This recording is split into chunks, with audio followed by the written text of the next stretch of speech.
Let's wait a few minutes. I'm gonna wait a few minutes. Hold on. Why does it look like that? Let me set this up.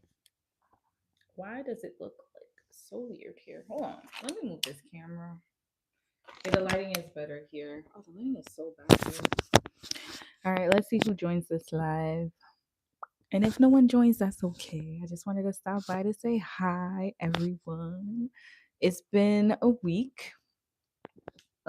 Yeah, Dom and I have been moving and we're finally fully settled into our new place. So it's been great. I know it's really late for some of y'all. Oh, Imani. Hey, Imani. Hey, little mama. How y'all doing?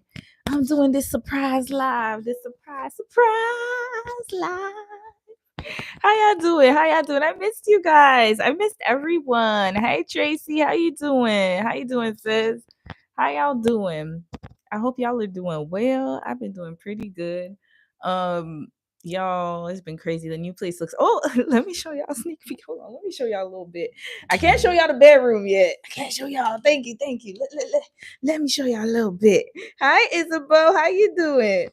How's everyone's week? How has everyone's week been? Like honestly, it feels. Let me tell y'all. January 2025 feels like the whole year. I feel like I've been on a roller coaster. Like, I love how yeah, girl, I'm with a Korean man. Let me tell y'all one thing about Korean people. Hey, CFT, how are you? I'm good. I'm good. I'm back. Yeah, I'm glad you're here too. Hello, all. Hi, y'all. Hi, y'all. I'm back. I'm back. I feel like I got the stress of 6 months already in January. Girl, it felt it. Y'all, even though I didn't come on live, like so many things have been happening. That's across the world and just developing and just in my personal life too. And I'm just like, yo, like, why does it feel like it's like it feels like a year, like literally half a year, a year, and it's only been a month. Lil mama, how's your internship going? I think you started an internship recently, so let me know how that's doing. And y'all let me know what's been up with y'all for the past week or so. Yeah, we started decorating a little bit. We got all the back boxes unpacked. My mom still has a few boxes here that I got to get rid of this week. Somebody's gonna come pick them up, but I'm gonna show y'all the kitchen. That's what I could show y'all right now because we're gonna be in the kitchen a lot. So this is what the kitchen looks like. Got a nicer stove. Now I can finally cook. I could do my little bacon chats. Your new crib is showing fabulous. Thank you, sis. Thank you. Y'all see them boxes? Thank you so much, sis. Y'all see them boxes here? You said you haven't started the new job. I think I need to get. Oh, okay, okay. Girl, everybody gonna need therapy by the end of this 4 years. But get your therapy, y'all. Get your therapy. Yeah, we're still decorating. Don't mind the couch. That's gonna be covered soon. Cause okay, I'm gonna give y'all a backstory on that couch. So that couch. This is a story. So my old executive director, he retired and we became really cool. Like we became friends because I used to work as his executive, like kind of like executive assistant, I guess his admin. And we became close.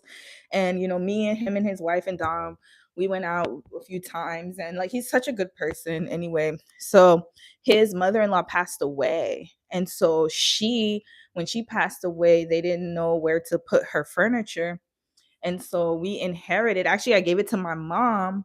But now that my mom's moving back across the east, she's moving back to the East Coast, I inherited that couch. So it's so crazy how, like, even though someone passes, their spirit still lives on in their things, right? So it's so interesting. But anyway, yeah, we got her couch, but it's an old couch. It's from like, it looked like it's from the 80s and something. But y'all, let me tell y'all something.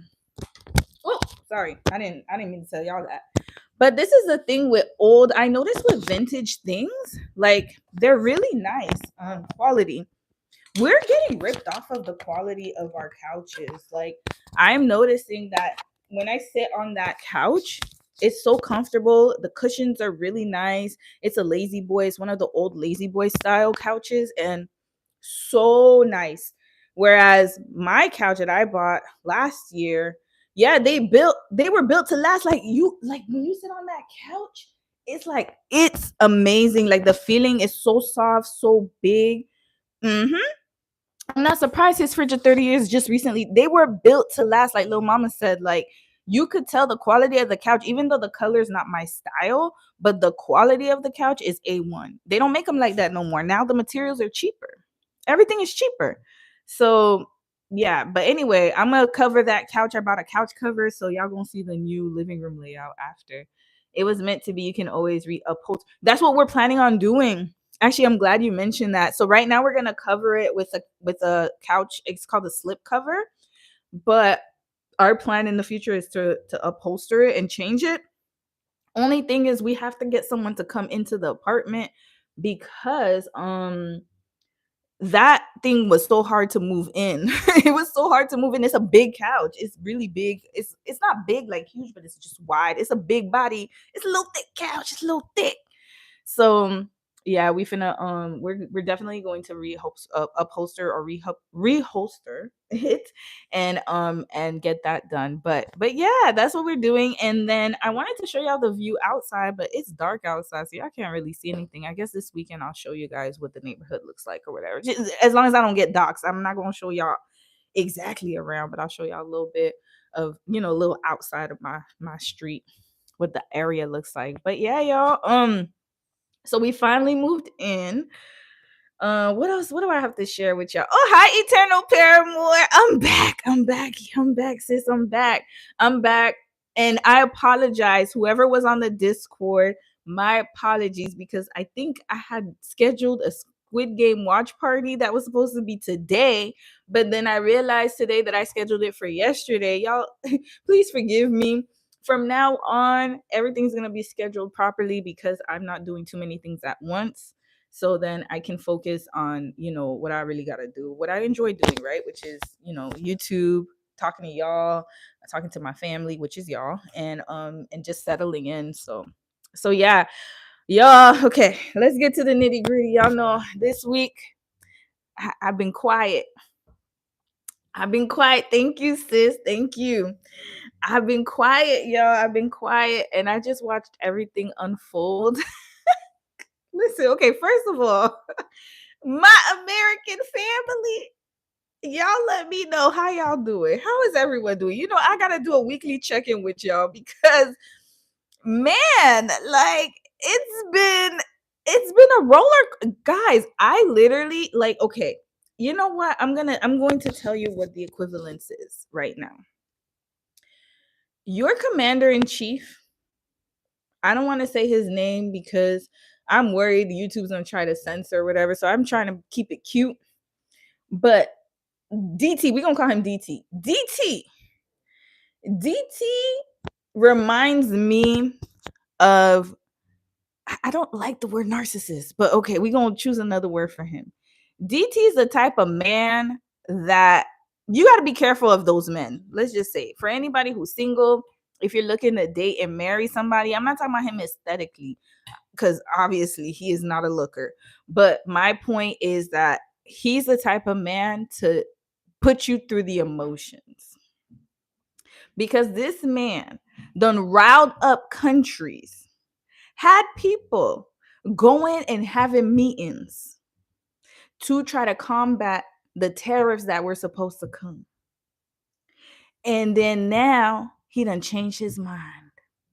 And he said, oh, we're going to pause it. We're going to pause it. We're going to pause it. So he puts you through a roller coaster and then takes you down.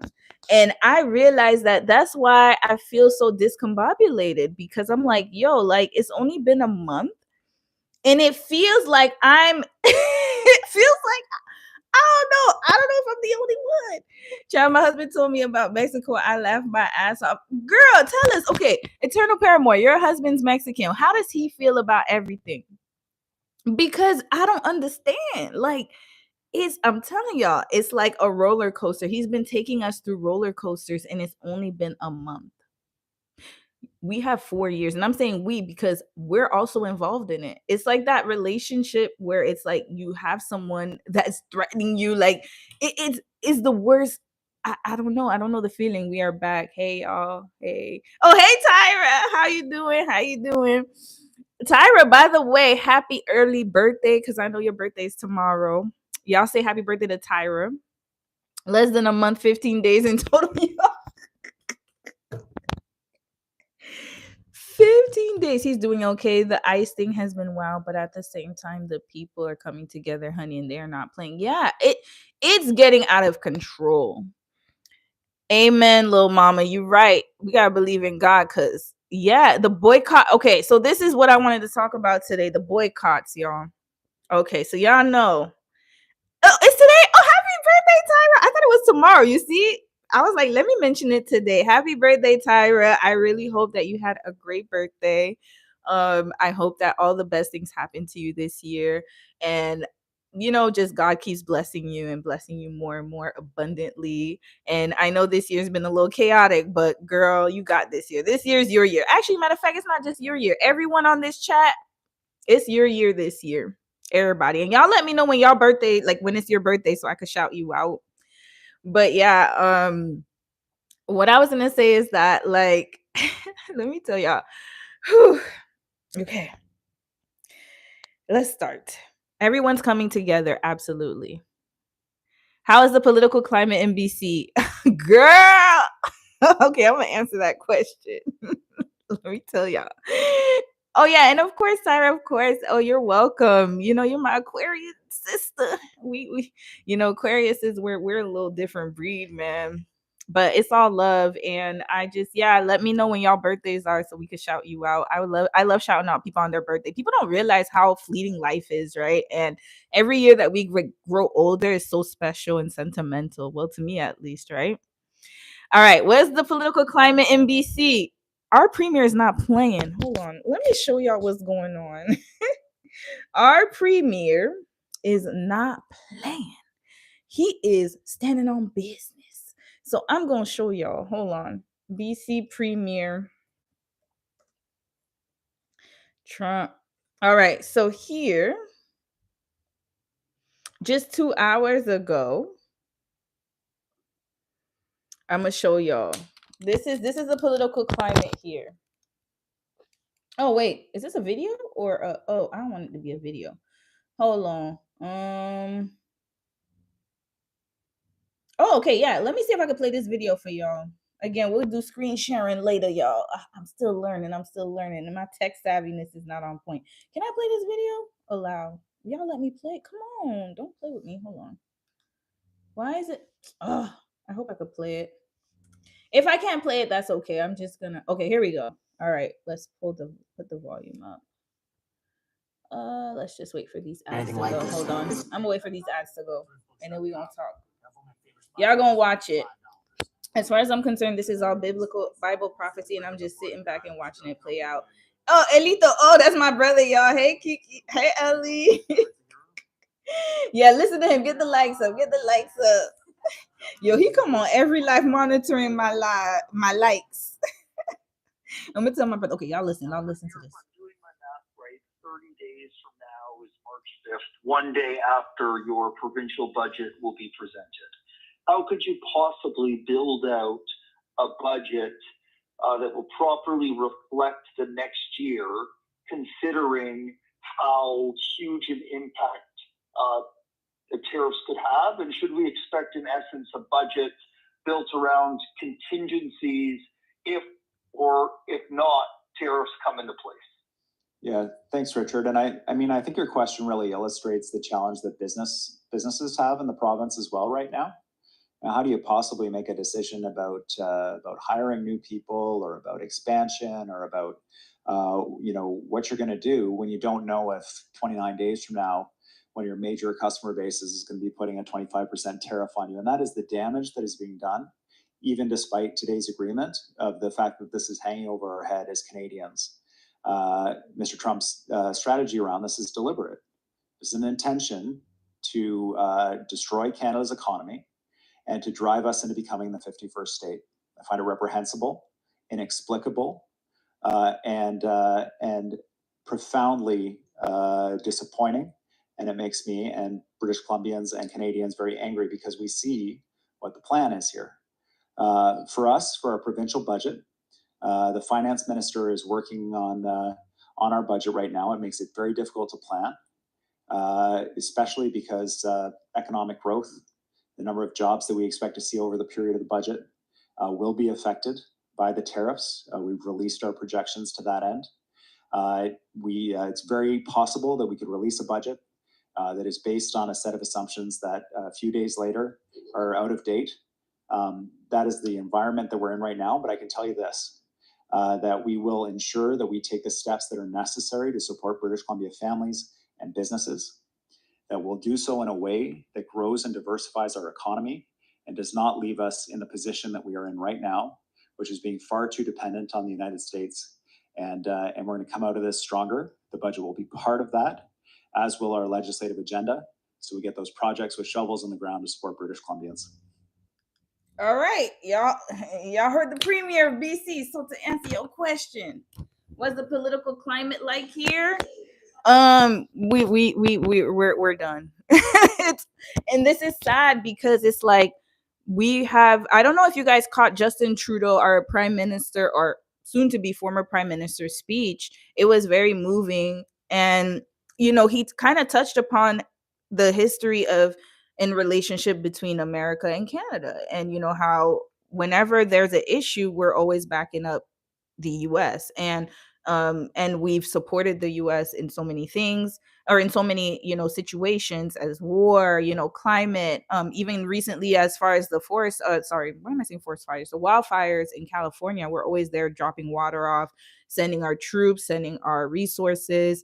And I think it's very sad because now it's a new era, and it's okay, you know, sometimes relationships change. Let me tell y'all, okay, so this is how we're gonna do today's live. I wanted to just shoot the breeze, but I also want to let y'all know, like, this is kind of like real life situation, but you can apply it to any relationship. It's like sometimes it's time to let go of each other. Sometimes even if you've been together or been partnered up with someone for so long, sometimes it's just not working. You know what I mean? Hold on, Imani, I'm gonna read your comment. I'm in Chicago, and his plan is to implement tariffs on key United States trading partners, could affect more than 100 billion worth of goods imported to Illinois from Canada, Mexico, and China. It's crazy. Yep. Because Chicago, this is the thing. A lot of like a lot of northern states, I would say, and even those in the Midwest and Canada, we're closely related and tied to each other. So all this tariff talk is not going to just destroy the economies in Canada and China and Mexico. It's also going to destroy the US economy. And I think that what has happened is that I'm not an economist, but just off of the strength of studying politics and also kind of a little bit of political economy. So anyone can correct me if I'm wrong. Back in the day, this is the problem.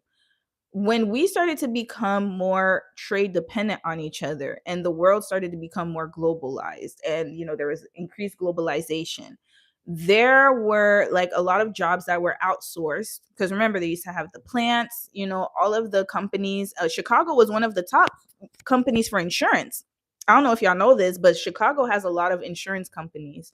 And also Chicago was, I think, wasn't it one of the states, ain't that where Al Capone was, where he had the prohibition and all the alcohol and all that stuff? Like, Chicago was one of the countries that had the industrial, no, that was Michigan, sorry. Detroit had the Ford, the whole industrial era on lock.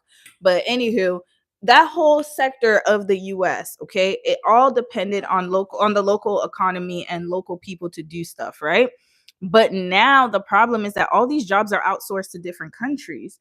And so what they're trying to do is, I get his idea of trying to make the economy great in America, but the problem is that it takes years. It's not going to just be something quick where you can just say, oh, I'm going to increase tariffs and then everything will be back to normal how it was before. It doesn't work like that. Eternal Paramore said he's already backed. Hold on. He's already backed out on the tariff with Mexico like a I know it's like a B. So like a B. So I'm really interested to see how this is going to play out. Okay, I'm going to tell y'all what his plan is. CFT said, I mean, in the next few months, what are people going to do to eat on a weekly basis? Food is outrageously expensive as it is. Yeah, it is. And you know what it is that this is the plan. So he had promised his voters or his base, whoever believes in him, y'all, listen, again, if you voted for him, that's not a problem. I'm not against that. I think everyone has the right to choose to vote for who they want to vote for. No issue with that. My thing though is that I don't like when people like don't look at someone objectively and they think that that person is always right. If I'm wrong, I would want you guys to correct me. And I think that now he's taken on such a God complex. And this is the issue, is that the people that are surrounding him also have that mentality. And so that is destroying the I guess intelligence of people. I would say, I don't want to call people stupid because I don't like to say that, but you can tell when people don't know how things work for real and they think that they could just come and do whatever they want. And that happens in real life too. Sometimes you'll be working on something, like let's say you work on something and then somebody want to take credit for what you're doing, and then they'll try to come and think that they could do a better job than you. And in actuality, they don't know what the heck is really going on. They're just trying to make a name for themselves. That's pretty much all it is. And he wants to make a name for himself. The thing is, I don't think he really knows what he's doing. I'm being honest with y'all. Anybody who still believes that, man, I'm definitely questioning your IQ. I mean, I'm trying not to say the silent part out loud, but yeah, you're right, internal paramour. Like something ain't right up in the noggin. This whole thing really reminded me just how bad the American education system is. Like, child, it is. No Child Left Behind, by the way, y'all. No Child Left Behind started, I think, after I left high school. I think it was around like 2000. I don't remember. No Child Left Behind. Let me check when that came out. But the education is lacking. You can tell that, and again, I'm trying to choose my words because I don't like to make people feel dumb, and I don't want people to feel stupid. But hell, I gotta keep it real. People dumb. Okay, a lot of people are dumb. A lot of people are uneducated, is the way I want to say, and they don't want to learn.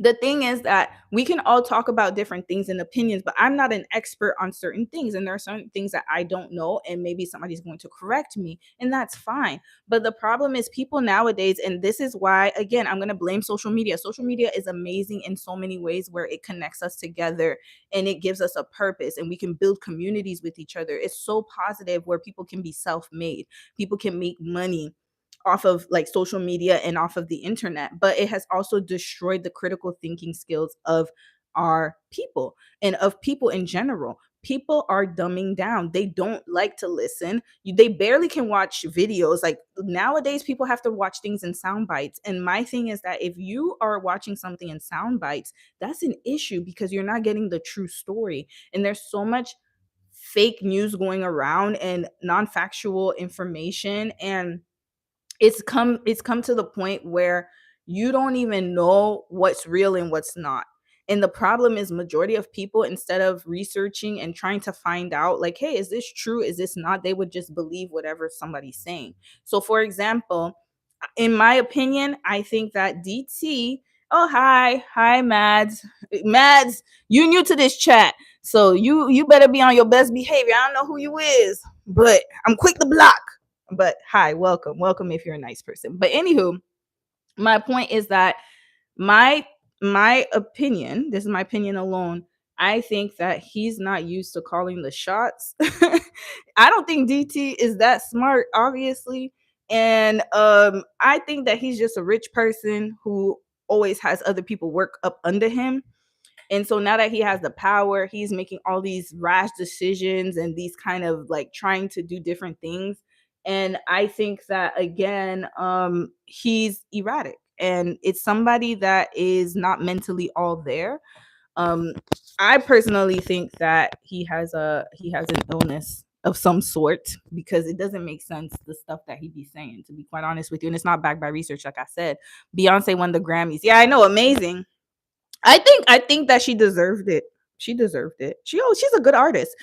I could take so many things away from, like you can say so many things about Beyonce, but one thing I'll say is she's an artist. She's a great artist. She has artistry and she has really good talent.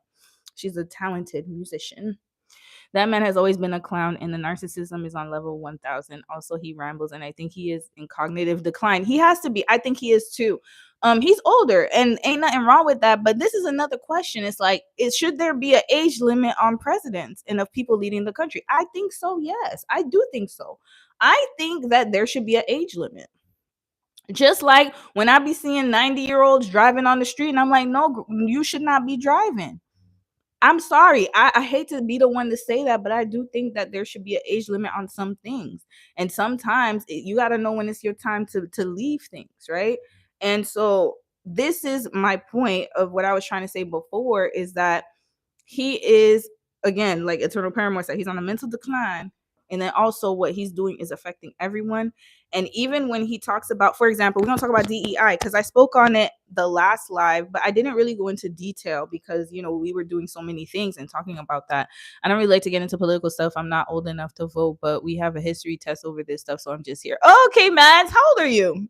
You probably should be sleeping. I don't know how late it is for you over there, but if you want to learn history, we're going to talk about history right now. Political stuff, you don't know, Mads, but I'm a political science major, so I like talking about politics. I'm currently in the state of Florida visiting for a few days. DT is a king. His word is born. As crazy as they may sound, it's true. Yeah. They love him over there. And that's the funniest thing, is because you know, people they love him in Florida, girl. They love him in Florida. They voted for him the most. Like, it's crazy how much of a cult following he has, and I just don't get it because, oh, I'm in the 8th grade. I'm pretty young. That's okay. You're welcome. I don't have a restriction, but sometimes if I do talk about some things that are a little too grown, I'm gonna be like, you got to get out the chat. But what I will say is this, like, okay, let's start with the DEI stuff. So basically, and someone brought up a good point.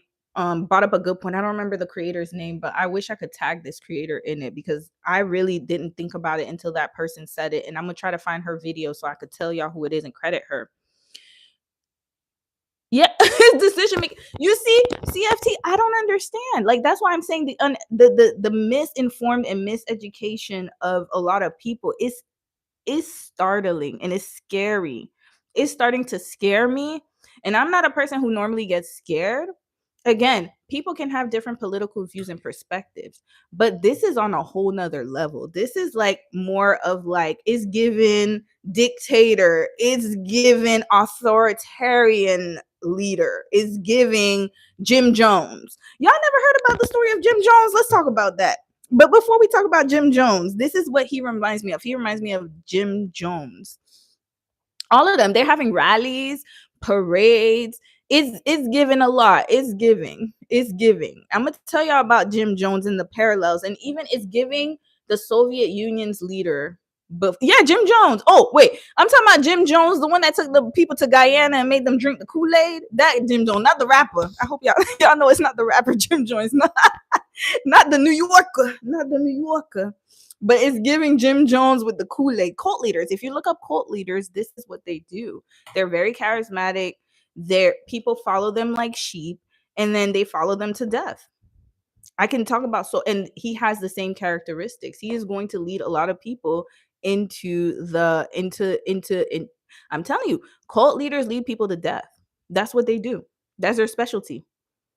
Just like what's his name? The guy wasn't there I forgot, Nature Boy? There's so many of them.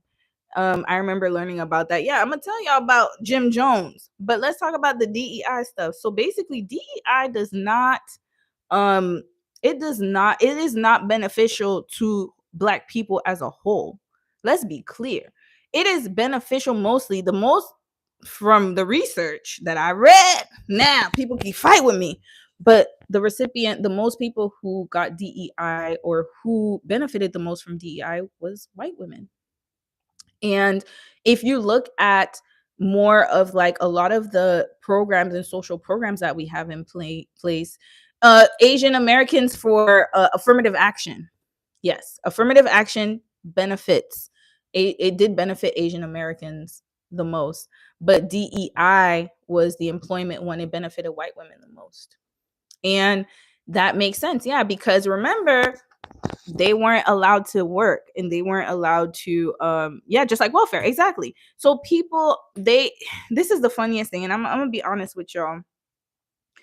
When people think that Black people benefit the most from something, always know that that's not the case, because there has never been a system that has benefited Black people that they've just given to you. It's just not going to work that way.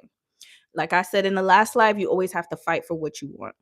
Black and POC, but mainly I would say Black people as a whole.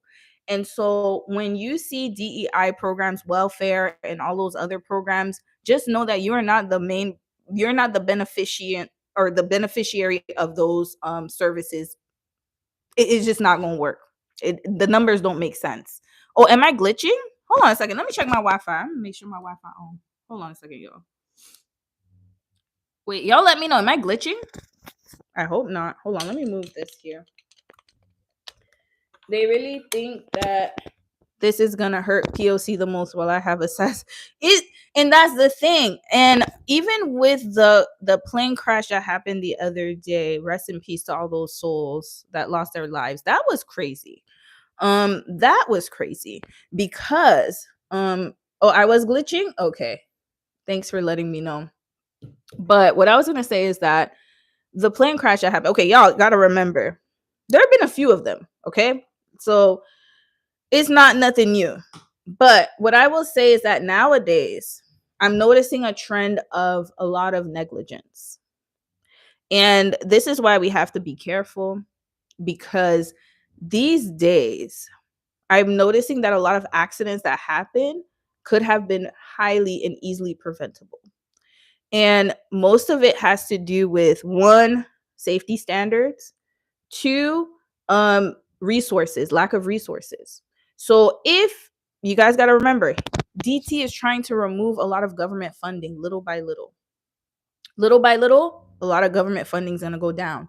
Those kind of institutions, they operate on government funding. They are not privatized. Those employees are not privatized. And so when you are taking a lot of resources away, who do you think is going to benefit from that? Deregulation. Thank you. That's the word I was looking for. You're deregulating things so you can privatize it. That's the end goal. The end goal is to take all the resources away, because I'm telling y'all, it is coming. It's coming. Resources are being stripped from you little by little. And it's not just in America. I would say that US is probably going to be the starting point. Like I said, the influence is widespread. Hopefully other countries don't start to catch on to this. I don't believe that this will happen in other countries. But what I will say is this, like when you start to deregulate things and you start to strip away the public funding, people are arguing about tax dollars now, trying to, take away a lot of government programs. This is what happens. Education's going to go down. Education's been going down. First of all, have y'all seen the state of education in America? Not just in America, in Canada too, but have you, particularly in the US of A, have y'all seen the state of education? It is wild. Like, I can already tell you, like, it's not going to sustain itself. Teachers are quitting in droves. Students don't want to learn. They're on their phones all the time. And I'm talking about public schools. That's what I'm saying. Public schools are not doing well. And the point is that they want to get rid of public schools because it's costing a lot of money. When you have a businessman in office, this is what happens. They're going to start cutting things and thinking that your country is going to be ran and operated like a business. That's what's going to happen. Girl, it's horrible. Most people can't even read above a 5th grade level in general. It's even worse with kids. Yes, because I'm telling you, it's bad. It's bad. And you can see it reflected because look at their parents. Their parents would rather them.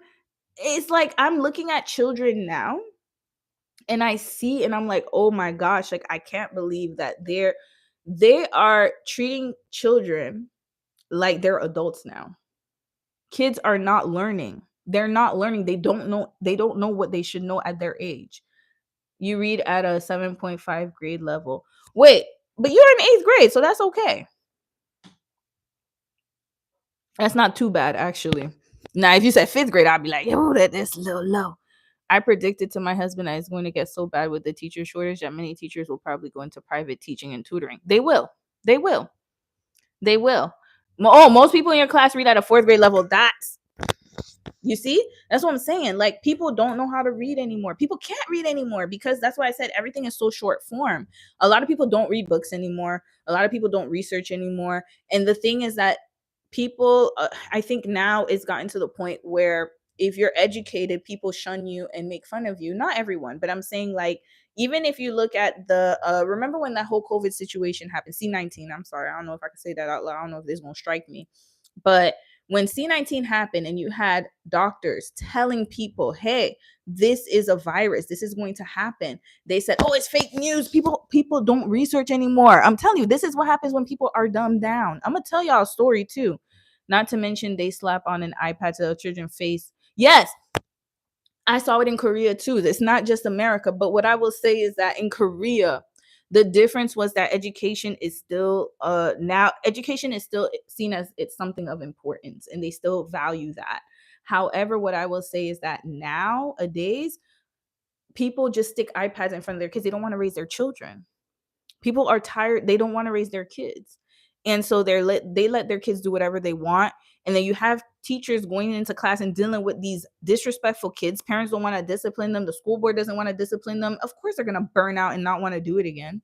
It's crazy. Forget about cursive writing, it's foreign for most. Yeah, they don't know how to write in cursive. They got rid of music, they got rid of home ec, they got rid of so many classes and courses that would help people. They got rid, and they're not learning at the level that we were lucky to learn at. That's what I'm saying, especially in public school, because they want to privatize everything. This is what happens when you try to privatize things. The services just start going down, they start decreasing and declining, and then eventually they will privatize it. And then it'll be harder for people to get that education because they want you to work. That's what it is. That's what it comes down to. Growing up, I got read bedtime stories since I can remember, which made me fall in love with reading at a very young age. Parents aren't even reading to their children anymore at home. That is a fact. And let me tell you something, Eternal Paramore. You said, wait, you was learning cursive last year. Yeah, I'm telling you, a lot of people don't know how to write in cursive. They don't even know how to tell time in the analog clock. I think that's what it's called. The clock where it has the Roman numerals. People don't know they don't know Roman numerals. They don't know none of that. None of that. You said most of the kids make you not want to go. They act up and do whatever they want, and the teachers just let them. Yeah, they're not. That's the thing. Like, nowadays, teachers can't teach anymore. And so now, because the kids have control, they have dominion. Hey, cousin, how are you? Now that the teachers have dominion, teachers do not have dominion over courses anymore. The kids run the school. Kids run the school. So then that's what's going to happen in public school. You're not going to get the high education that you need to. And so now what's happening is that you have kids who are graduating that don't know how to read, don't know how to probably write, can't take standardized tests, and that's what they want because they're the next employees. Because think about it, if you're uneducated and you don't have that education to get you to build, because education builds wealth. It's a wealth builder. Let's be honest. Education is a wealth builder. Another thing is marriage is another wealth builder. I know people don't want to talk about that. Marriage is a wealth builder. Marriage is, if it is done in the correct way, it is a wealth builder. And those two things people are struggling with right now. Uneducated, and then it's hard to find people to connect with and to get married to that will make you go to the next class up. Because think about it, if you grew up and you're not wealthy, you're unwealthy, you're not wealthy, you didn't grow up in wealth, you are already at a disadvantage. So you got to find a way to get to the next wealth bracket or status as fast as possible. Because again, your life is not that long. Our lifespan is not that long. When and if we have a child, we are already planning on homeschooling them and also hiring a private tutor if need be. We've already made the plans for this, luckily. That's what you're going to have to do. And I'm glad for y'all. I'm happy for you. That's what you're going to have to do. Because I'm telling you, putting them in public school is not going to help you at this point in time. They're not learning anything anyways. My cousin is in 12th and she doesn't know cursive, and she was doing her driver's ed and watched TikTok the whole time. I'm not surprised. Everybody be on TikTok all the time. And that's the thing. And there's nothing wrong with that because I love TikTok as well. But people don't want to learn anymore. Marriage is meant to build people up, not do the opposite. Exactly. And people don't understand that. Education will be huge for me because your child will be competing with computers in the world stage in the future. It will be a completely different society based 100%. Education and also creative. They need to start thinking for themselves. And that's what I'm noticing that we're lacking. We're lacking people thinking about themselves, like creatively, because people are so programmed to think what other people think about them, like what other people think. So you're fed information and then you're just supposed to use it. But what I'm trying to say is that people need to learn how to be creative again, because that's what's going to get you to the wealth. That's what I'm telling y'all. You're going to start thinking differently. A lady tried to send her child to a school in a different district from where she lived. She ended up going to jail because she lied on the paperwork. They're making it hard because they want your kids to fail. They want kids to fail. That's what they want. They want children to fail. They don't want you to have successful children, especially if you're not born of wealth. You said while doing something, if you don't learn, could risk your life. Mm-hmm. Oh, thank you, DD. Thank you. No social media before a certain age as well. Yeah, because you know what? People don't realize your frontal lobe develops in your 20s. Think about it. As an adult, when you doom scroll or you're watching videos and you're watching content, don't you get overwhelmed? It's too much going on. It's too chaotic. There's too much. You're overstimulated. Children need structure. And the problem is that parents are not providing that structure, and they're making the teachers do it. But guess what? The teacher is not a parent. I'm tired of people acting like the teacher is supposed to be a teacher. You're teaching. You're not supposed to be the parent to the child. And I've heard stories of people, their children are failing, and then they'll be like, oh, it's your job. Oh, if my child is failing, it's your responsibility. No, it's not. It's your responsibility. Teaching is just teaching the child. When they go home, they're supposed to apply that teaching and do their homework and learn more. Your kids cannot learn all that they need to learn in life in school. It is impossible. But people are behaving that way. And that's how I know society is getting, I don't want to say dumber by the minute, but this is alarming, y'all. These are our future doctors, lawyers. These are the future. These children are the future of our world. It is scary. It is scary. You said that I feel like I have common sense and I could be a better parent than other ones that I know. And you better be. I hope so. I was late to download TikTok and deleted 2 years ago because of this. Yeah, and like I said, there has to be a limit. There has to be a limit. The one thing I'll say about the boomers, they did not play for real, but that was their generation, because think about it, like they didn't have the internet. They didn't have none of that. So it's like they really knew how to apply their time. And my parents are boomers too. And they did not play with us either. Although I do feel like they could have been a little bit stricter, but they were pretty strict. I ain't gonna lie. They were a little strict with us when it came to schoolwork. We have what is a skibidi toilet and growing up? Yeah, I don't know about what a skibidi toilet is, but yeah, growing up on junk food, and junk food is not going to create your mindset. It's not. It's all it's doing is poisoning your body at a young age so that you can be on pharmaceutical drugs in the future. Let's just be clear. Whatever you're eating when you're younger is going to catch up to you in the future if you don't stop. Oh, brain rot. Yeah. It is. And you know what? Like, it's sad because, again, it is on purpose and it's by design. And so what I will say is this. I'm going to tell y'all. Let me tell y'all a story, because I forgot to tell you about Jim Jones, the cult leader. But I'm going to tell y'all another story. Y'all ever heard of the Khmer Rouge in Cambodia?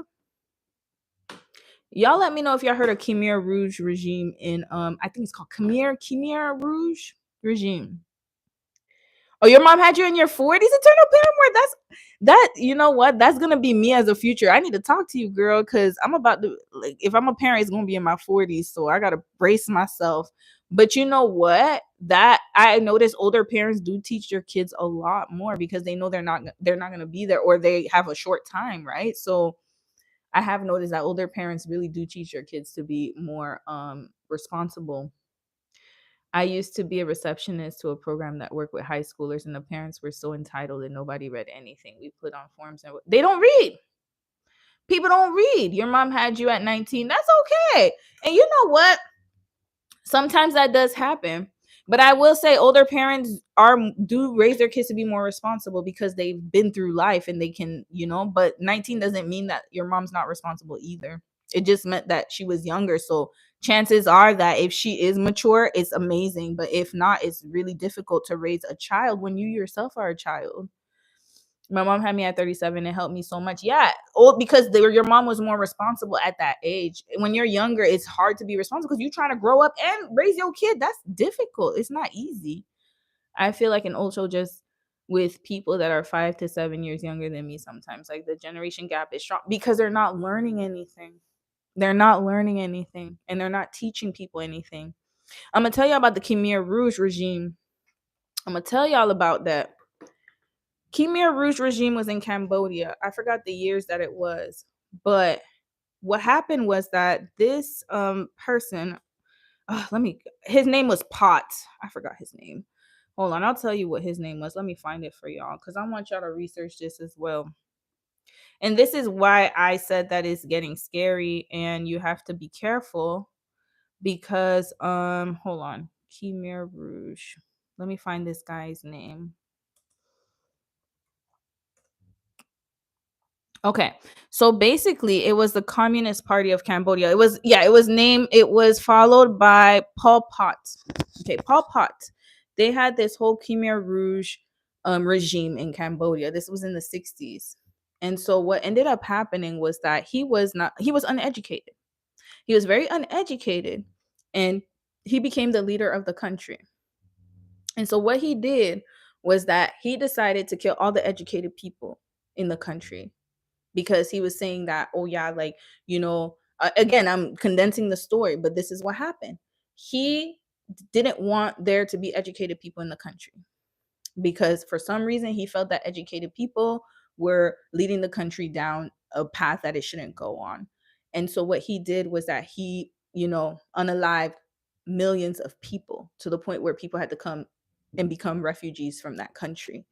And so what I'm trying to say is that when you have people, I'll give y'all Jim Jones. Jim Jones led a cult, told people in the US, this was in America. He was in America. He founded a church, started getting people to believe in what he was saying. And people thought he could do no wrong. And he was the savior and he's trying to lead people to the promised land. And so what ended up happening was that he told them that they would go to Guyana and they would build this compound and they would live in peace and harmony and they wouldn't have to deal with American issues. And people followed him. And he gave them Kool-Aid and they all passed away. And so what I'm trying to say is that when you have people blindly following someone and there are no critical thinking skills and no type of recourse, no accountability for what they're doing, this is what it leads to. It leads to death of the mind, body, and spirit. 100%. You can't follow someone and always blindly watch them. You should think critically of anybody. It don't matter. Even me, my parent, whoever it is. Do not just blindly take someone's word for anything because you got to have a mind of your own. And so what I'm noticing now is people are following people in a savior complex because they want I feel like people these days want to believe in something so bad, and instead of believing in the higher God, in God, that's who you should be believing. To be honest with you, they want to believe in a person who has shown time and time again that they can't be trusted. Now, if that is not insanity, I don't know what is. You can have a good night, Matt. Hopefully you catch the next live. I won't stay too long. I know I always say that, but tonight I really won't because I know it's late for y'all. Have a good night, and hopefully I'll see you again. Cults were also huge in the 70s, 80s in the US. They were huge because people would just believe anything. And even the Bible says use discernment and think. Yup. Absolutely. And let me tell y'all, wait, before I go to bed, hold up. I have a feeling you're going to say something. I'm going to catch you. I'm going to catch you. Wait before I go to bed. Okay. I'm going to wait. But I don't know. I'll wait till you say something. But anywho, what I'm trying to say is that like society is getting scary out there. And for y'all who are married, like I said, I always promote marriage because it's a wealth builder. And I know people don't want to hear it. Some people don't want to hear it. I get it. But at the same time, it's misinformation. A lot of misinformation is going out there. And I'm telling y'all right now, life doesn't stop because the economy is crashing. Life doesn't stop because of the recession. All I'm going to say is this, like I said in the last live, you're going to continue doing what you need to do, but you're going to be smart about it. 2 things that'll build wealth: education marriage. If you can't get married, you can't control when you get married. You can't control when you meet your spouse. That's fine. But you can't control your education. You can control that. And you can control what you decide to take into your body, what you take into your mind, what you decide to learn. You can control that. You can control the outcome. I promise you. A girl at my school says she wants to, okay, unalive herself, and she is a furry, thinks an animal in her past life, and dresses up like a cat, has a mask tail and everything, and I don't know what to do about it. Tell her not to do it. But actually, if somebody wants to do that, you should tell her to, you should tell someone, an adult. You have to tell an adult. Absolutely tell an adult, because that behavior is a little off. That's what I would say. So tell an adult. I would talk to my school counselor and tell them, yeah, get help. Exactly. Therapy. Oh, therapy. Thank you, little mama, for bringing that up. Y'all get therapy. Y'all need to get therapy. But guess what? They're trying to get, okay, let me tell you, DEI. I'm gonna extend it right now. Yeah, please tell an adult. Exactly. Please tell an adult. What I will say is this. DEI, now they're trying to say that people with mental health issues should not get DEI. And what I will say is this: you need to go to therapy, Mads. Continue going to therapy, by the way. It'll help you. What I would say is this: they're saying that DEI is, it benefits. Let me tell you who DEI benefits. But DEI benefits women. That's number one. DEI benefits those from the LGBTQ community plus S plus. It benefits those who are veterans. It benefits anyone who is marginalized. And that also includes disability. So it's just a way for employers not to reject you if you have some type of like what they deem as like, I guess it's a way to protect you, basically. It's to protect you. So you'll be disabled. Exactly. Disability. I forgot to say that. It's a way to protect you from being unfairly and unjustly treated in the workplace, and so that you will have the equal opportunity to find a job just like everyone else. And so now what is going on is they're getting rid of it. And for those of you who are in therapy and who have mental health issues, don't stop going to therapy. Because that's what's going to happen. People are going to be scared to lose their job or not find a job, and then they're going to try not to go on medication or try not to go to therapy because they think that it'll hinder their progress. And I'm here to tell you, please do not stop. Do not stop. Please get the help you need.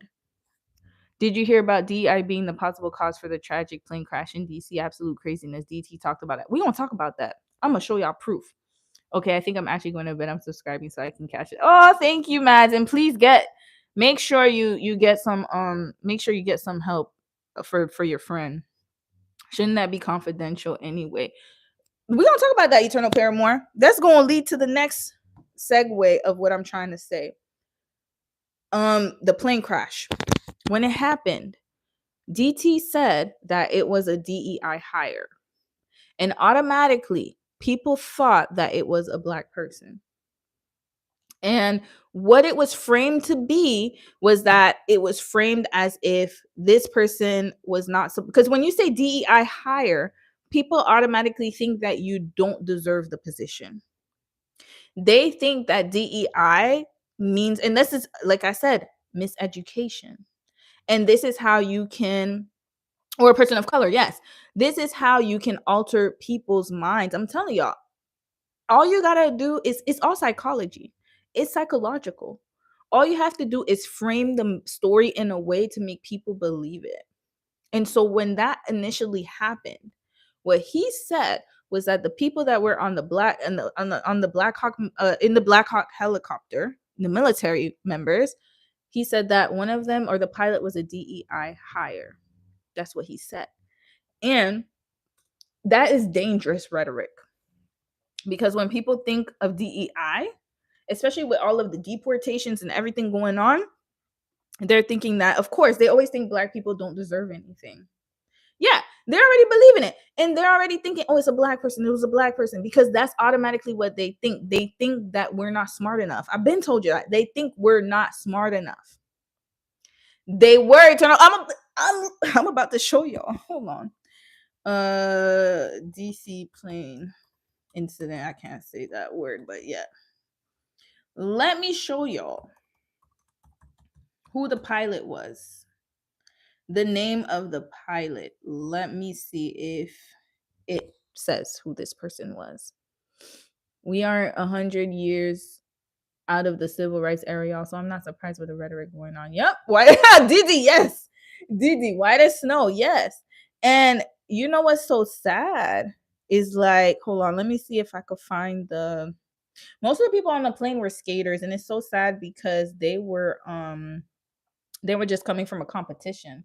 A lot of these people had dreams, hopes, aspirations, and all gone. All gone. Yeah. All gone. And it's very, very sad. Hold on, let me see who was flying the American. Okay, here.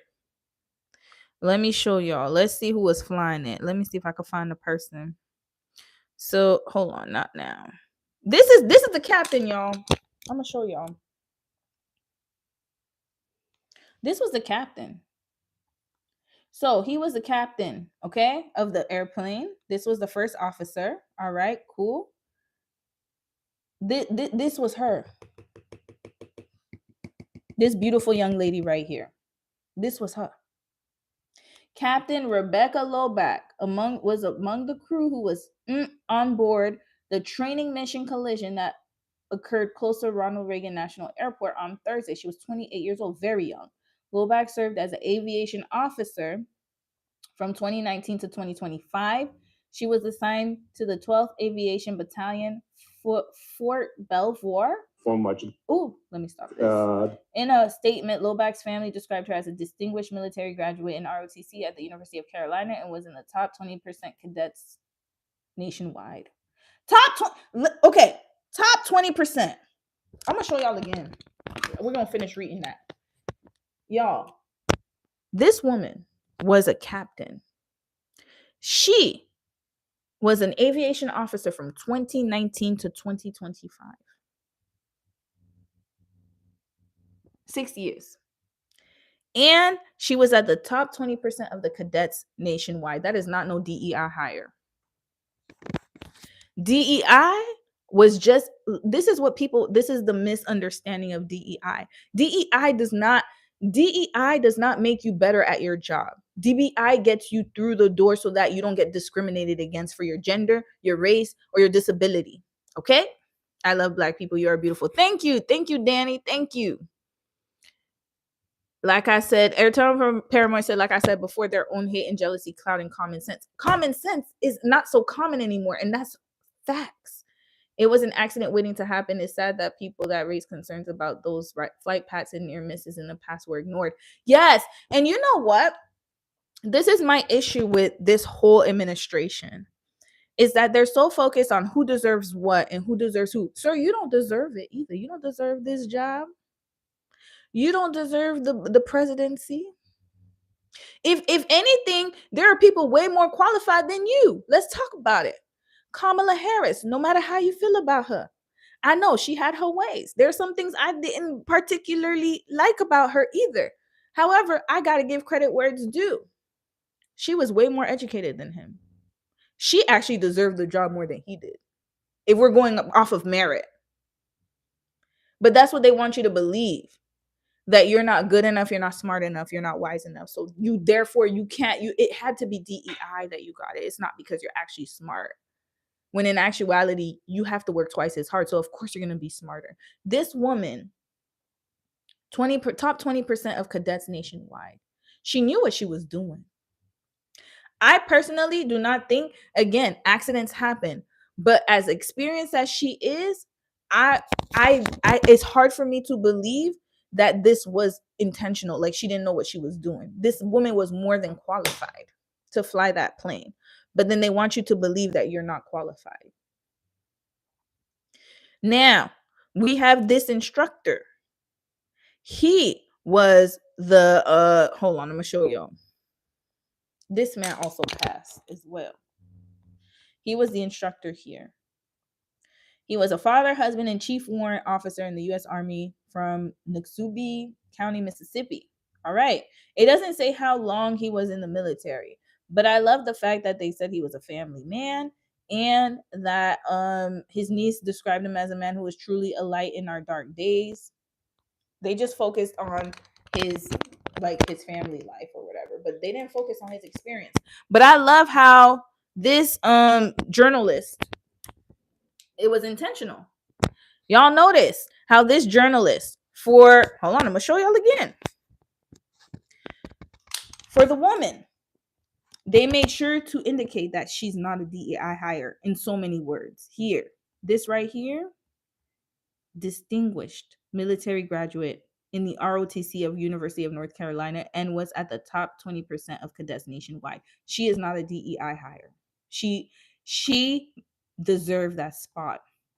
They said she was a warrior and would not hesitate to defend her country in battle. And during her career, she served as a White House military social aide and even escorting fashion icons.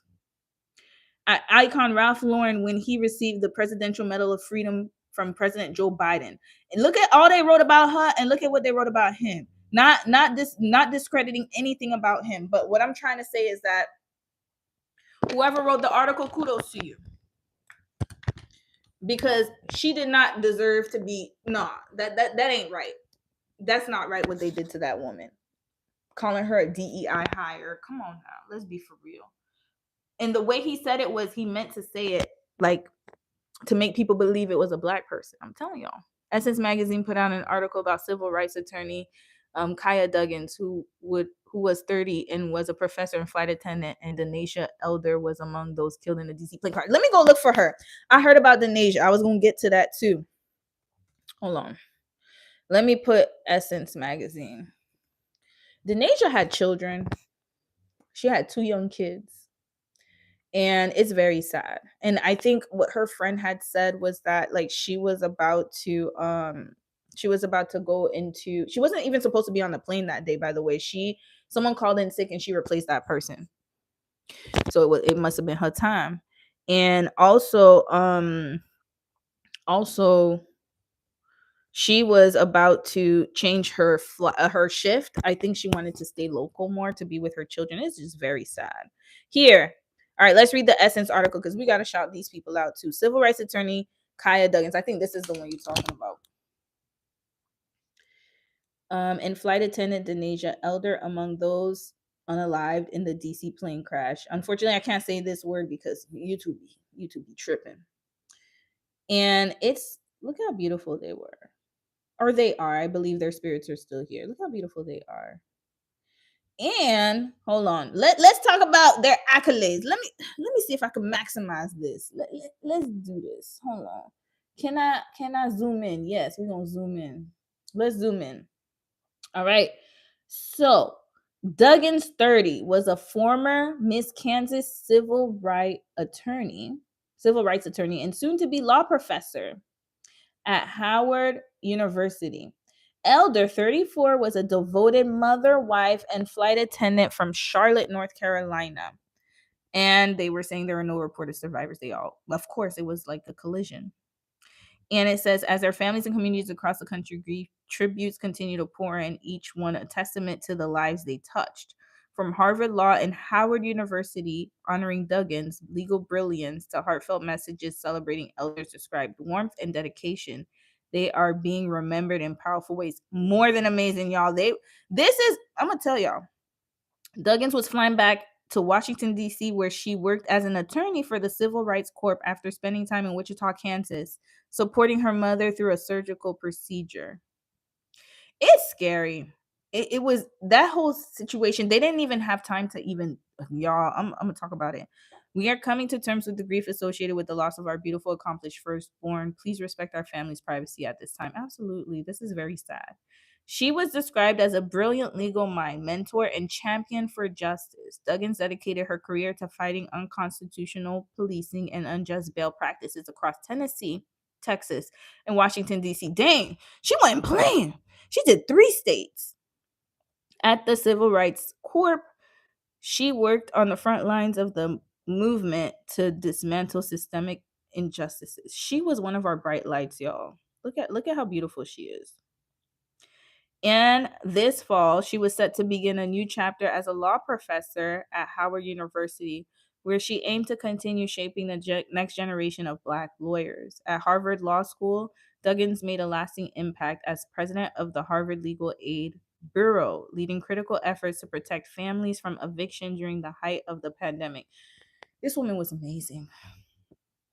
The institution honored her with a moving tribute. Kaya led us all with her grace, her brilliance, and her wonderful laugh. She always treated others with deep kindness and respect, but she was not afraid to make tough decisions or tackle difficult problems. Kaya was beloved by her classmates, her teachers, and her clients alike, wrote Eloise Lawrence. Whew. Howard University also acknowledged her influence and mourned Duggins. It is with profound sadness that the Howard University community and Howard University School of Law have learned of the passing of Professor Kaya Duggins, who was among those lost in the mid-plane collision at Reagan National Airport. University President Ben Vinson, the third PhD, wrote in a social media post. And yeah, she was in the pageant world as well. And she was just an inspiration, y'all. And she spent time as a policy intern under the Obama administration to her advocacy in the courtroom. So, y'all, let me tell y'all something. Her and hold on, let's talk about Elder really quick. Denasia.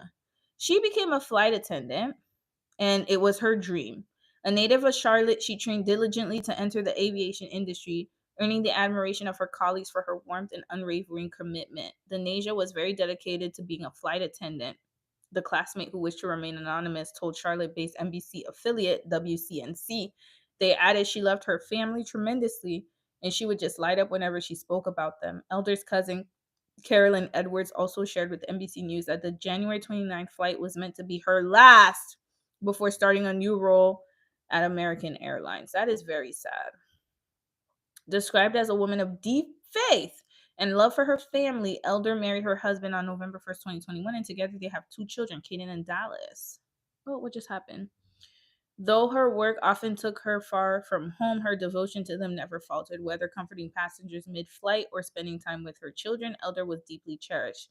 She was a great wife, a great parent, a great friend. Her brother-in-law, Brendan Payne, told NBC5 Chicago. She was very bright, very smart. She was an entrepreneur. This flight attendant thing was like one of her dreams she wanted to do. Beautiful woman. Whew. Let me tell y'all something.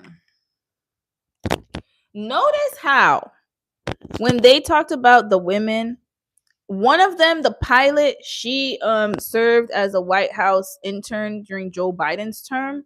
And Kaya Duggins, attorney Kaya Duggins, was with the Obama administration. All this work that these women did, these women led fulfilled lives, and literally they left such a legacy that it's that's why I always say, like, whatever you do in life, I'm telling y'all, it'll follow you, because being that they did so much in such a short amount of time is nothing short of amazing. And sometimes what happens is that we don't really realize how much our legacy matters, right? So imagine at 30 and 34, they were able to accomplish so much in life. CFT said the way DT was talking during his press conference, like there should be an end to DEI. This accident wouldn't have happened if a DEI wasn't hired, whether that was the pilot side or ATC. Yeah, like basically he wants to get rid of it, and he's trying to justify getting rid of it. Will the military accept blame and compensate the victim's family? But do you see, this is the thing. Was it even their fault?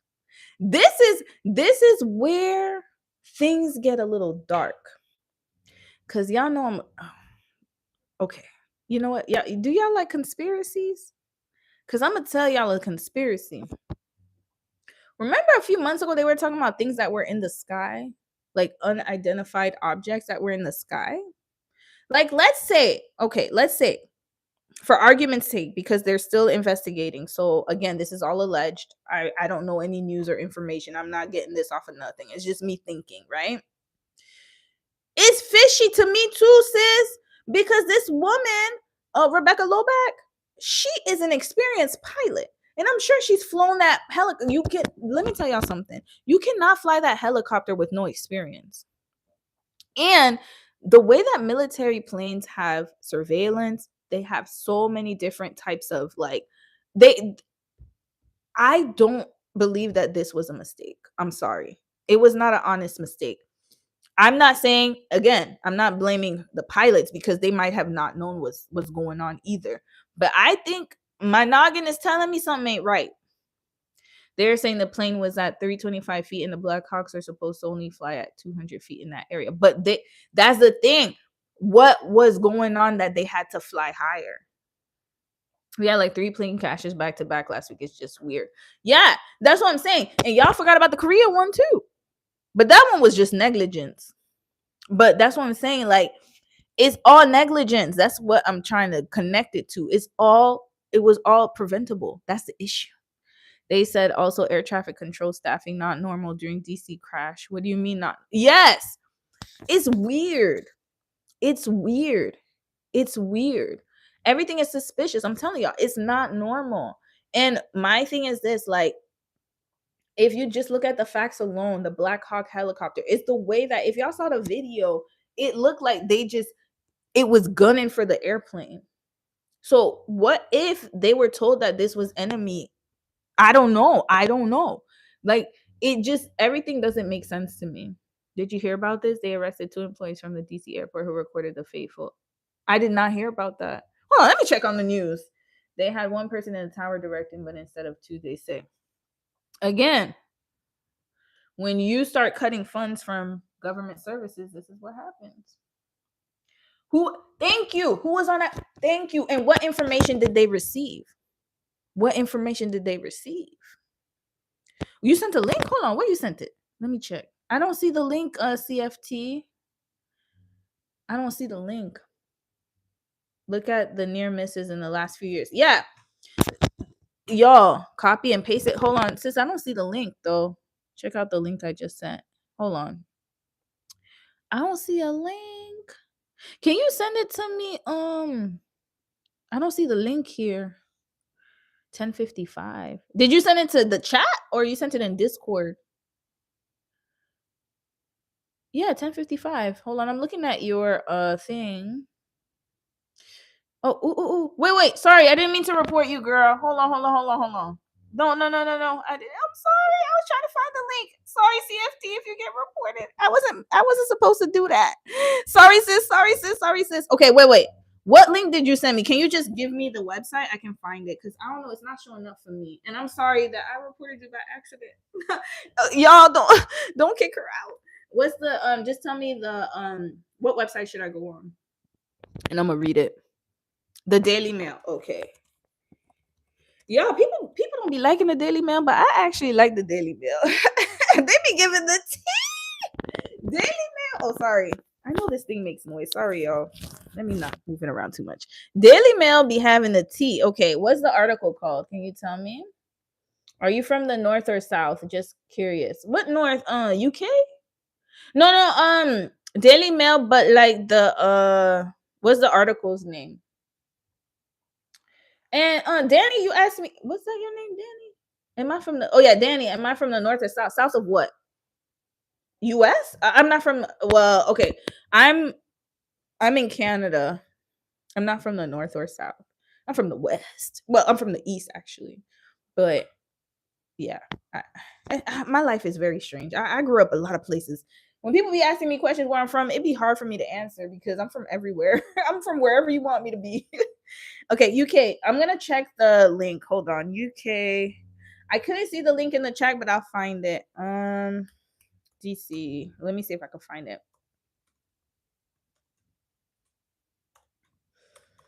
But y'all, it's I don't know. My spidey senses are telling me that this is not a normal situation, and it doesn't look good. That's all I'm gonna say. It does not look good at all. Oh, y'all see? Oh, y'all saw Dom. Dom just took a long nap, y'all. He's back. Okay, hold on. Oh, I thought you were taking a nap, honey. Oh, okay. Hold on. Hold on a second. Let me check. Near misses. Somebody talked about that. Okay, so again, near misses. Let me tell y'all what's going on. First of all, from what I know, being an air traffic controller is not an easy job, and it's very hard to get into that field. And so a lot of people are retiring from that field because all the OGs are gone. And so now they got to train the new class coming up. Now, the problem is that we've increased flights. This is all, I'm telling y'all, it all connects to privatization. It all connects to privatization. Even if we don't want to believe it or not, all it leads to is them saying, hey, obviously government funding is not doing anything. We should privatize this. That's what they want. They want the whole world to be privatized. Your healthcare is already privatized. A lot of services are already privatized. Now they're gonna want you to pay for things, and they're gonna want to privatize it to make money off of it. I was going to school for that, but I stopped because I saw it was listed at the top list of most stressful jobs, so I backed away. Absolutely, it's stressful. It's too difficult, and they won't let. That's what I'm saying. Like now, the older people are retiring, so then who's replacing them? And also, they're understaffed. That's all across the world. It's not just in the US. This is across the world. A lot of flight, it's a stressful job. And then there are more planes flying now because now, again, it's profitable. What I hate to say it this way. I don't want to be insensitive, but I'm going to tell y'all real talk right now. Whenever planes crash, notice the reaction. They're going to investigate, but they're never going to make any changes to it. Why? Because, okay, 300 people passed, whatever. That's a drop in the bucket. That's what they think. It's a business to them. A lot of polyester jeans are now going to be like $100. They shouldn't be. Polyester is a really bad material, by the way, guys. You shouldn't wear polyester. It's actually, I think they said it has chemical agents that cause cancer and stuff like that. It's actually not a really good chemical to wear. But yeah, so here, and think about it, these kids coming out of high school can barely read but need to replace all these older people.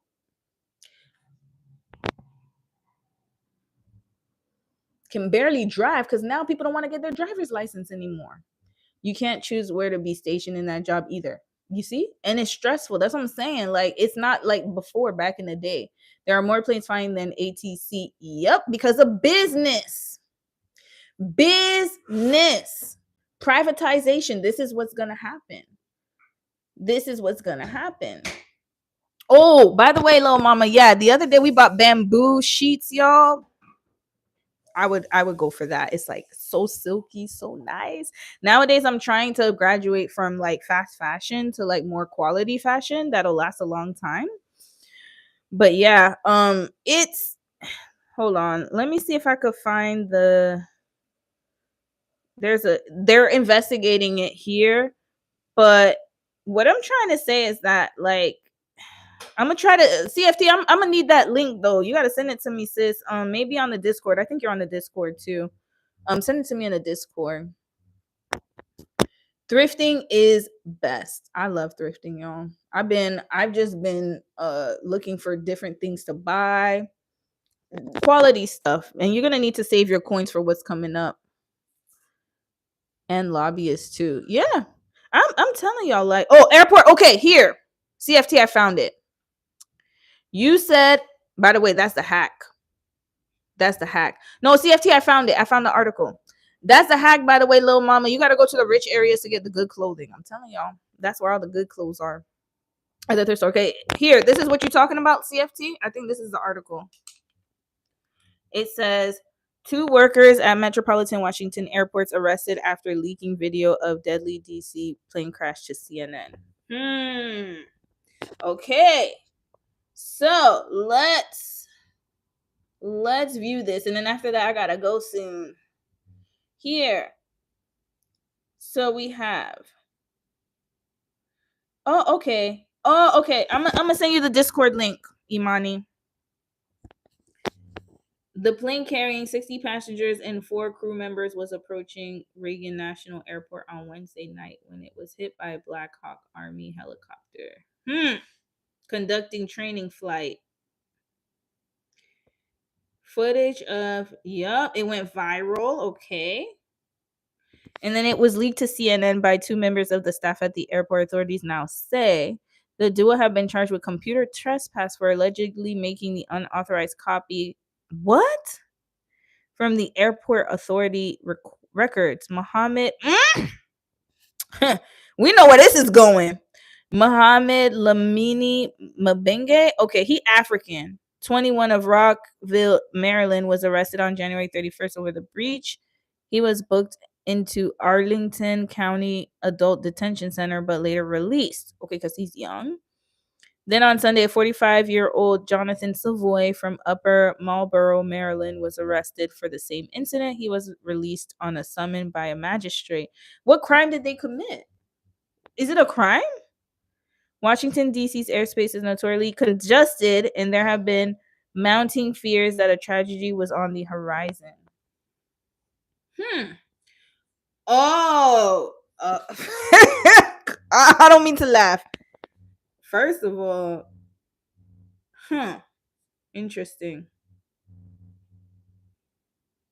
So he one of the suspects. Where the other one at? Hold on, where Jonathan Savoy at? He's the air traffic control. No, he was sorry, I think he's just an employee at the airport. They were at, wait, what was their job again? Hold on a second. Let me check. Let me check what their job was. 1 second. 1 second. 2 employees. Okay, they were just at the airport. I think they just worked at the airport. Yeah. Interesting. So this is what one looked like. So that's a 21-year-old. He looks very young. Yep, that's him. But where the other guy's picture at? Hold on. Hold on. Since 2000, an additional 60 flights have been added to the airport. This is alarming. This right here. They got arrested, girl. Investigators hope to reconcile the altitude difference from the data of the helicopter black box. Okay.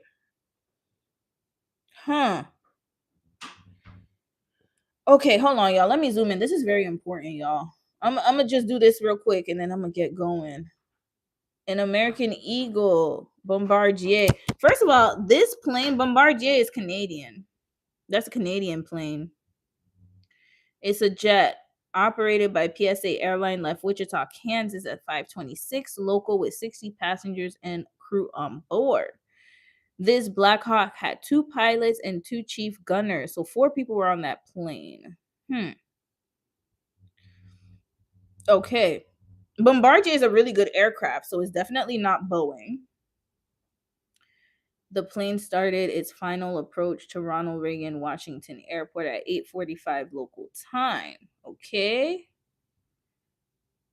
At the same time, a U.S. Army Black Hawk helicopter carrying 3 soldiers was on a training exercise in the area. Its exact route is unknown as it was not broadcasting a satellite location signal. Y'all, this is a problem. This is a problem. This is a problem. How its exact route was unknown as it was not broadcasting a satellite location signal. Okay. Something ain't right. This is not right. That was it. Oh, wait. Hold on. How come I can't? Whoa. I don't want to see that. Hold on. How come I can't go? Oh, I think because I made it to. Hold on a second.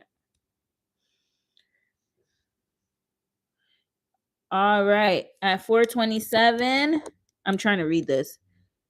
Air traffic controller asked the crew of the helicopter if they could see the plane. Hold on a second. Y'all, hold on. Why is this?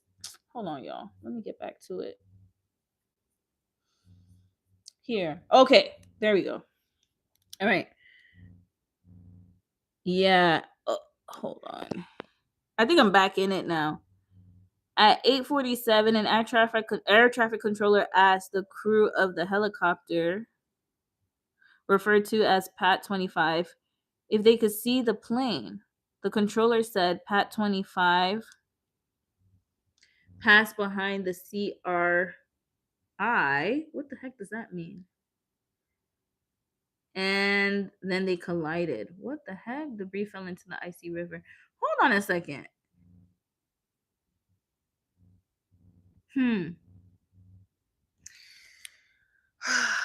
Okay. So again, first of all, why are they only showing the 21-year-old's picture but not the 45-year-old? I need to know answers. That's number 1. Number 2, this whole situation never sat well with me because, again, negligence. Like, either negligence or they were told something and they just followed orders. I personally think that it wasn't the pilot's fault. I believe that there's something wrong there. Like, again, who's working there? Who's working at the airport? And again, this goes back to what I'm saying. Privatization does not benefit anybody. And when people just think profits over people, this is what happens. Profits over people. Doesn't matter. Look at what just happened to Korea. That plane, it was, again, profits. They were basically saying that airline was, they were flying way too much. And they didn't even take enough breaks in between flights. And not only that, but the airport, again, the infrastructure was poorly built. Why is that? Profits. That's what I'm saying. It all comes down to money and incompetence. Those two things, when they mix, that means that people are going to suffer and people are going to be unalive. Just get ready for that to be happening a lot more. The helicopter pilots were wearing night collision goggles at the time of the crash. So wait, if they were wearing night goggles, does that mean they couldn't see or they could see? Because they should have been able to see the plane. I gotta check because I'm not too privy on that. You're gonna let me know, Imani. And the Discord link, I'm gonna add it to this chat. Just wait a few minutes. I'm going to get it and then put it in the description box. So go back to this video and then go in the description box. You'll see it in a few minutes once I end the live. You said, well, I guess we have to wait for the NTSB to release the rest of the findings. They shouldn't even have had the helicopter plane. Yeah, that's what I'm saying. Something is weird. It makes you wonder. The whole situation is getting very mysterious. It is. It's getting mysterious because I don't want to give my opinions. Didn't the helicopter pilot confirm they saw it? Yes, exactly. That's what I don't understand. And then they said go behind. Why would they say that? So I don't know, y'all. It's not looking good. It's not looking good. Either way, it's not looking good. Again, preventable. This is just goes down to, it all boils down to what I'm saying. A lot of incidents that are happening are preventable. And this should scare everyone. I don't want to say scare. This should make you more aware of your surroundings. Be more aware of your surroundings.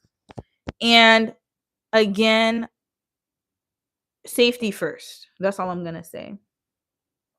Of course they're going to get blamed because they think they for some reason, it's not some reason, they just obsessed with us and they think that we brunt the, like, nobody else could, everyone else can make mistakes, but let it be somebody of color.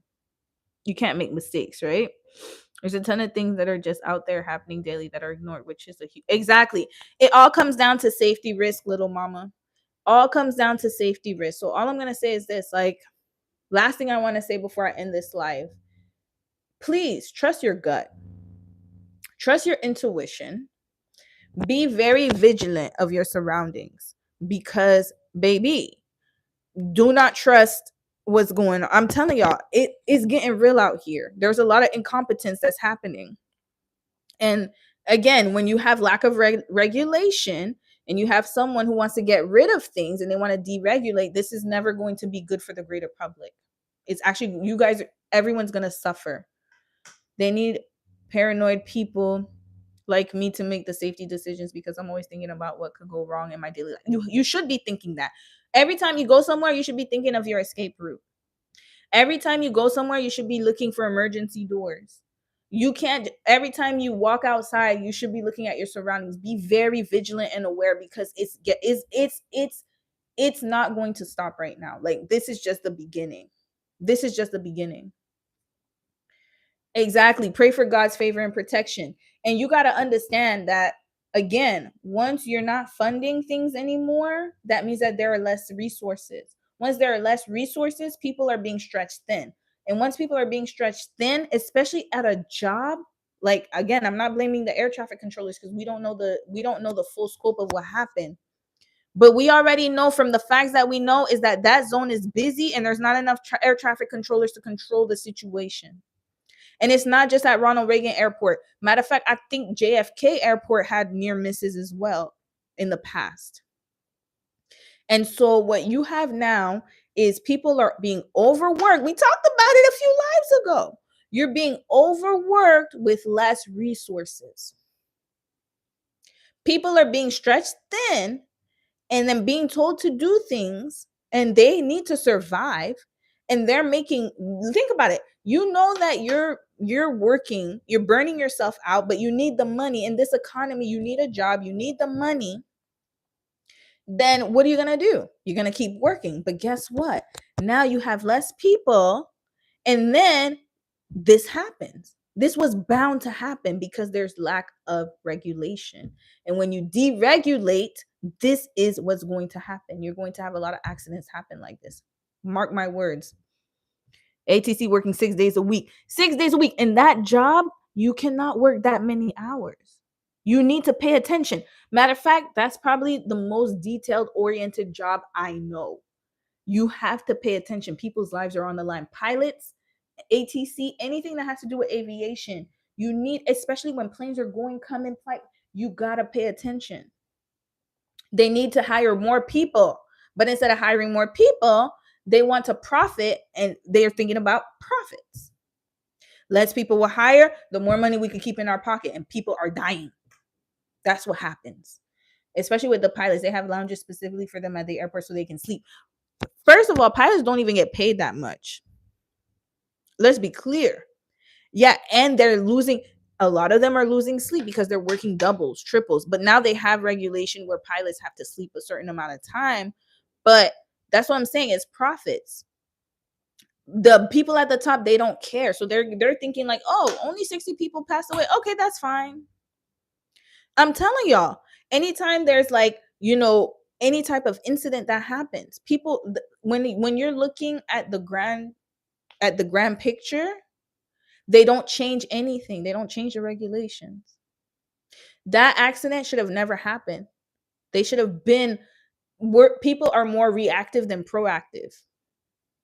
And I think that this is what's happening when you're more reactive than proactive. So all of this to say, last thing that I'm going to say is, you have to learn how to be proactive in your life. Because when you're reactive, this is what happens. Chaos and accidents happen.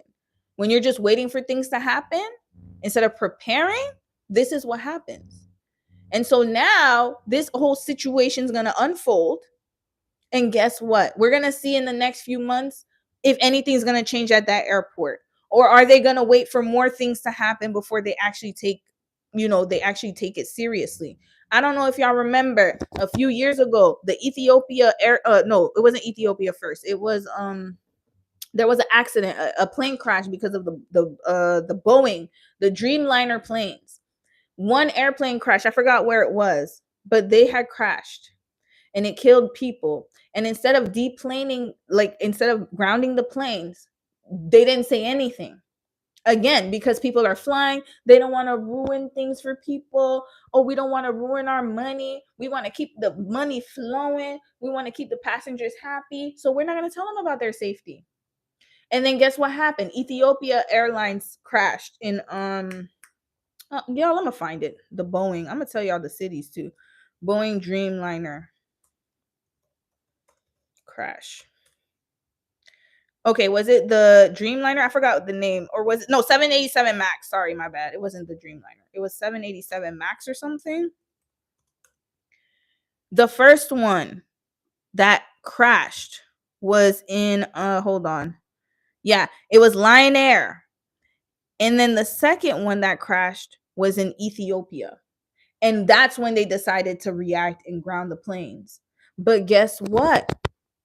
They knew for years that Boeing was cutting resources and cutting funding and trying to do things quickly and not doing proper protocol. And they let it go under the table. They swept it under the rug. And so safety, like I said, these companies don't care. Why? Because, okay, we're going to look at the total people that passed away from both flights. 346 people passed away on both airplanes. In the billionaire's mind or the profit-seeking, greedy person's mind, 346 is nothing compared to the thousands and millions of people that we get money from. It ain't nothing to them. And that's why you keep seeing these incidents happen over and over again, because they don't value your life. You're just a poor person. They don't value your life. But let it have been a plane of rich people that this had happened to. Oh, you're going to see the changes happen real quick. If it was politicians that were on the airplane, you'll see the changes happen real quick. I'm telling y'all the truth. They don't care about you. They don't. You're just a regular poor person. Let you be black. You're just a N-word. You're just another person. To them, your life doesn't matter. They're just gonna throw 10,000 at you. Oh, sorry for your loss. Throw a few couple dollars at you, pay for the funeral, and then that's it. That's all. We done. They don't think about it. They are also a part of the investigation in Korea. Yeah, because I think they got involved. I don't know why they're involved, actually, to be honest with you. Why did they get involved? I should look into that. I'm telling y'all, it's all about the coin. So, point is, y'all just watch out, man. The next few years are gonna be crazy, and it's not just I can't blame it completely on DT, because this has been going. This kind of culture has been going on for years, where people are just sweeping things under the rug and they want to choose profits over people. So you're gonna see this happen more and more. Again, you just gotta be careful of what you do and decisions you make. Oh yeah, it is because it's a Boeing plane. You're right. It was. Yeah, that is why, because it's an American airline American plane. So they have to go and investigate. But yeah, be careful, y'all, man. All I'm gonna say is just be careful. If you know that something isn't right, or if you know that this is an unsafe place, or if you know that you can feel like, for example, I remember there was the Stampede, not the one in Itaewon. This was another one, a love festival. If you notice that crowds are getting big and thick and that there's no escape route and you can see a disaster waiting to happen, just go. Just go. If you notice that there's too much commotion going around and then you can see that things are getting a little sinister and the energy's changing, just leave.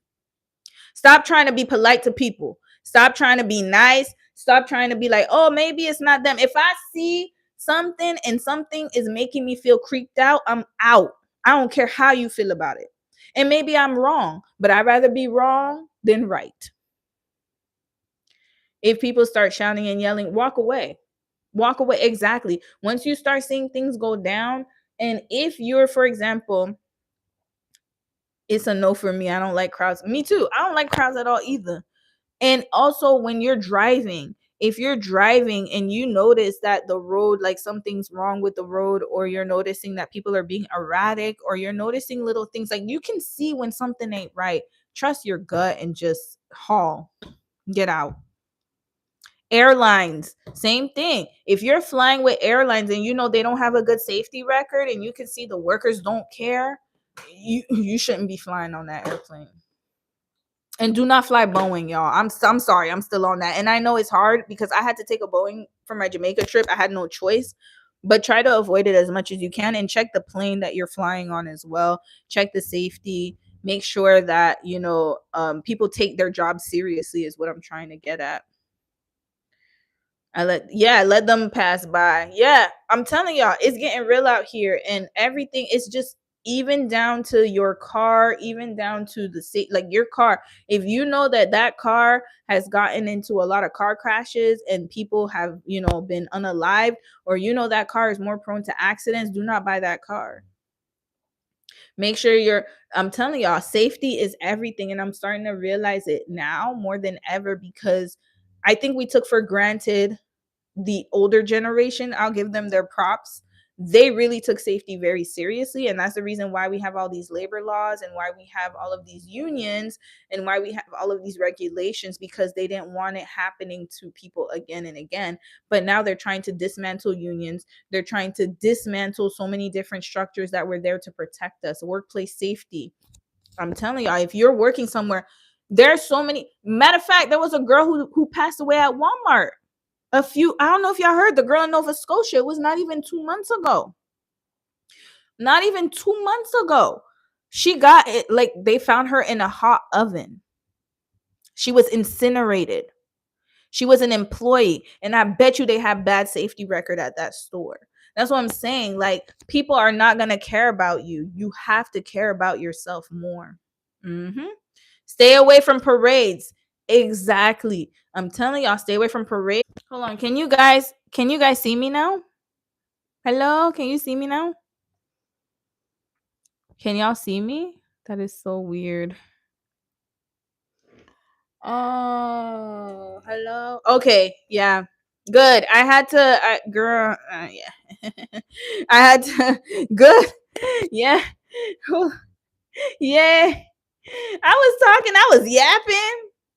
I was talking about parades, and basically, hopefully y'all didn't miss that part, but I was just basically saying anywhere that's open air, do not go there. And I'm glad you brought that up, CFT.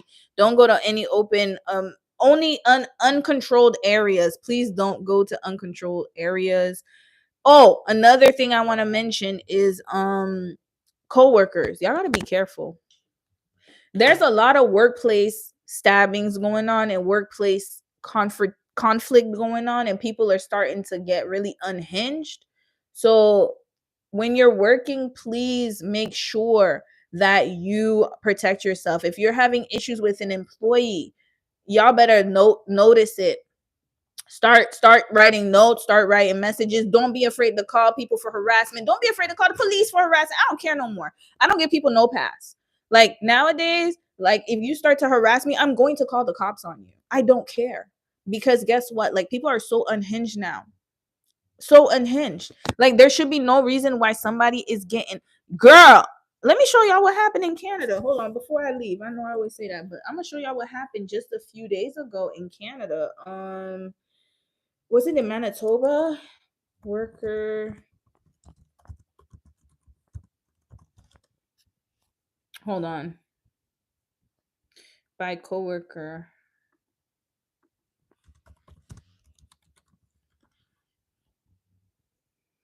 Hold on. That wasn't him. Hold on a second. It wasn't this person. Hold on, I'm gonna find it. It was there was a foreign worker, and think about it. He ain't even been at his job for too long. I'm gonna show y'all his story. Y'all could donate to his GoFundMe, by the way. It's a very sad story. Yeah, Saskatchewan. Thank you, Didi. Thank you, cousin. It was Saskatchewan. Let me see. He was from Ghana, I believe. Hold on, let me find it. Let me see his name. Saskatchewan worker. Foreign. I think it was a temporary worker. Oh yeah. Hold on, let me find the story. Temporary worker. By coworker. Saskatchewan. Let me see if it was Saskatchewan. Hold on. Oh man. Hold on a second. Let me see if I could find it. Let me put African. Maybe it's gonna bring it up. Here. No, that's not him. Hold on. I'm gonna try to find the story for y'all. Hold on. I had donated to his GoFundMe. Let me go in my email and see. GoFundMe. I'm gonna tell y'all what his name was. When was this? Yep, I donated to him. Okay, Alfred Nayarko. That was his name. Okay. Alfred Nayarko.